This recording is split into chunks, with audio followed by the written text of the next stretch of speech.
acabei de dar um play para um dos momentos mais importantes da minha semana, que é o momento em que eu me apresento para vocês, mas infelizmente vocês não poderão ser apresentados a mim. Hoje é o nosso primeiro dia juntos. Muito prazer, você pode me chamar de Didio. Eu sou o Georges, na verdade, no plural. Sou casado com a Camila, dentista. Eu moro em Hortolândia, São Paulo. Sou pastor de uma igreja de um colégio. Aqui é o NASP, Hortolândia, o IASP. Fui professor de História durante 3 anos na região central da cidade de São Paulo. Fui professor de História no Colégio Adventista da Liberdade. E, cara, se eu tivesse numa capela agora, eu pediria para vocês levantarem a mão quem é que gosta de história. E eu já vejo o sexto ano todo empolgado, levantando a mão, querendo responder. Aí eu chego perto de uma pessoa que vai responder e ela tem vergonha e não fala nada. Eu vou para outro que me responde curto porque não sabe o que falar. E aí eu tô transitando ali nos corredores da sua capela e eu encontro no ensino médio aquele que é mais popular, que não tá nem aí pras capelas, mas quando eu chego perto dele, eu ganho aquele rapaz, eu ganho aquela pessoa, faço algumas entrevistas e a gente produz um relacionamento que no final da semana a gente já tá brother, a gente já tá amigo. Consigo perceber a galera braba dos treinos, a galera do skate, a galera do estudo, enfim. Mas o que eu tava falando? História. Fui professor de História. E aí eu peço pra vocês levantarem a mão. A galera, assim, se aglutinando pra responder que ama a História. Porque a História é a mãe das ciências. Na História a gente...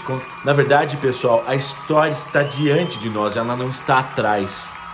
Eu tô com esse livro aqui. Depois eu quero que você procure. É uma recomendação. Vou ler uma parte dele hoje pra vocês. Beleza? Ego Transformado, do Tim Keller, é um clássico, um livrinho super pequeno. Para você que não leu nenhum livro, pode falar, na quarentena eu li um livro.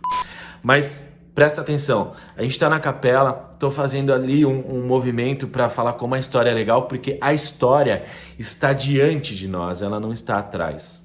E você, um consumista padrão, eu, um consumista padrão, o mundo nos ensinou que tudo aquilo que não pode ser consumido precisa ser descartado. Nós vivemos no tempo da descartabilidade. Pessoas são descartáveis, coisas são descartáveis, os produtos já nascem obsoletos para que eu possa comprar. A TV nova do Japão já chega aqui velha, né? E você sabe do que eu tô falando quando você vê a propaganda do Play 5, quando você vê o Nintendo Switch, quando você vê o dólar a 6, 5 reais e fala, puxa, eu nunca vou comprar isso, só vou comprar quando ficar velho. Você sabe do que eu tô falando se você já teve um relacionamento da qual você foi descartado ou descartada. Eu já tive. Cara, se a gente tivesse numa capela, eu ia conversar com vocês sobre isso e vocês seriam os meus psicólogos. Olha que coisa linda.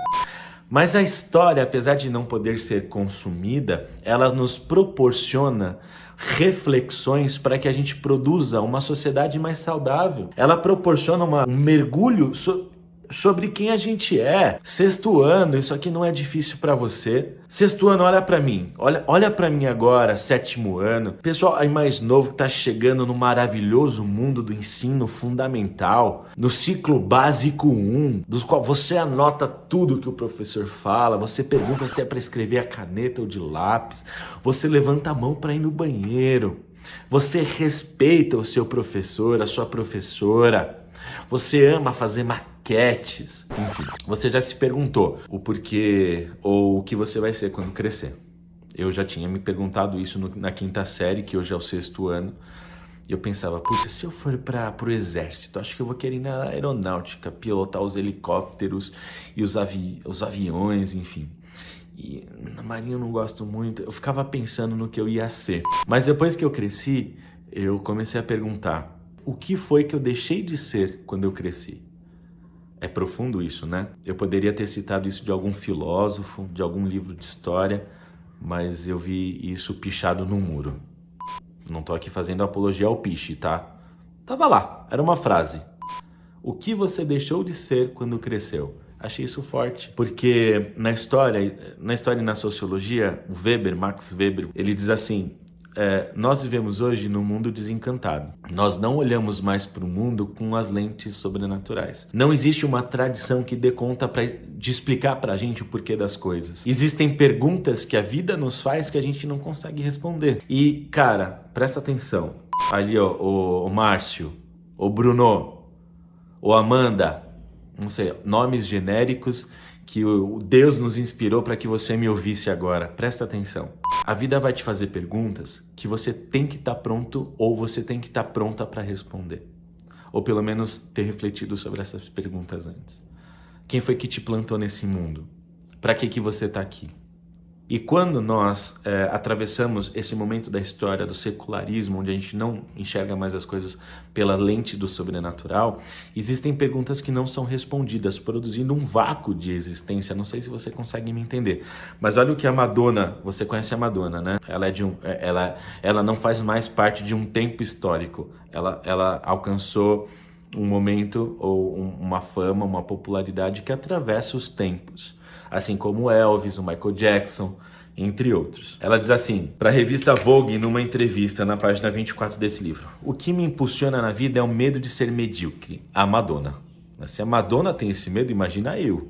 Meu irmão, imagina eu. Imagina o ensino médio. Esse medo é o que sempre me impele. Venço um dos seus ataques e descubro-me como um ser humano especial, mas logo continuo me sentindo medíocre e desinteressante, a Madonna. E eu que só consigo ter 10 likes no Twitter. Olha só, a menos que faça outra coisa de espetacular. Apesar de ter me tornado alguém, ainda tenho que provar que sou alguém. Minha luta não terminou e acho que nunca terminará. Que coisa maravilhosa. Meu, por quê? Porque ela tá dando um raio-x, ela tá aqui nessa entrevista mostrando que não importa onde você está e nem quantos anos você tem, nem qual é o momento da sua vida.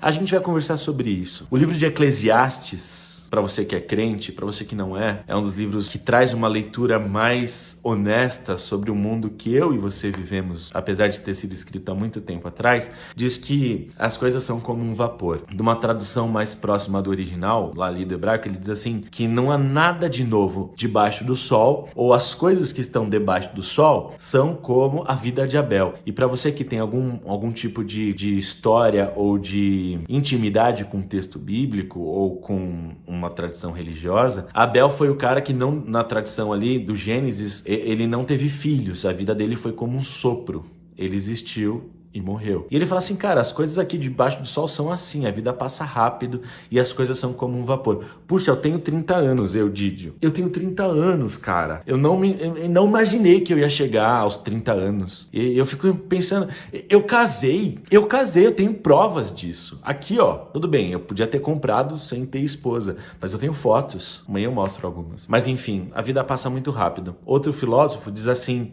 no capitalismo, na sociedade que a gente vive, tudo que é sólido se desfaz no ar. E aí eu fico perguntando para você, o porquê disso tudo? Qual que é o seu lugar no mundo? É sobre isso que a gente vai conversar ao longo da nossa semana. Qual é o meu lugar? Qual que é o seu lugar no mundo? E eu peço a você que, enfim, não tem nenhum interesse nisso, que não tá a fim de pensar, faz um esforço, porque isso vai servir de base para a gente construir experiências e relacionamento para responder as perguntas mais difíceis que a vida vai nos fazer ou já tem nos feito ao longo dos nossos dias. Tá bom? Até amanhã. Então, valeu, pessoal. Boa aula, bom dia, não sei, ou boa qualquer coisa para você. Estamos juntos.